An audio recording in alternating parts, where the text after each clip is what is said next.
જય માતાજી મિત્રો, આપણે બાજરાનું વાવેતર કરેલ છે એને લગભગ આજે 15 દિવસ થઈ ગયા છે। આપણે પેલું પાણી પાઈ લીધું એને ઉપર આપણે ઓમાં 2 પાણી પાઈ દીધા છે, પણ આપણે દિવસ તો પાણી જે વાયરું હોય તેથી જ લેખવાના હોય, કારણ કે મિત્રો પછી જ કોટા ફૂટે આપણે પાણી પાઈ પછી। તો મિત્રો તમે જોવો આપણે સારું દેખાઈ ગઈ છે, એમ તો તમે જોઈ શકો છો ને મિત્રો। ચકલાના હિસાબે આપણે અહીંયા ઓલી પટ્ટીઓ બાંધી દીધી છે। આપણે ત્રણ પારા વચારે જોઉં એક લાઈન અહીંયા આપણે એવી લાઈનો કરી દીધી છે। આ મિત્રો પટ્ટી આમ જો પવનની આમ હલે રાખે ને અવાજ કરી રાખે, એટલે ટૂંકમાં ચકલા આવે નહીં, આમ અવાજ આવે તમે સાંભળી શકતા હશો, કદાચ અવાજ આવતો હોય તમને ફેર પડે થોડોક।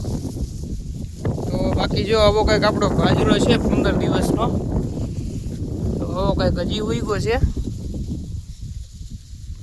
પછી મિત્રો આમાં કાપવાનું છે સાથી।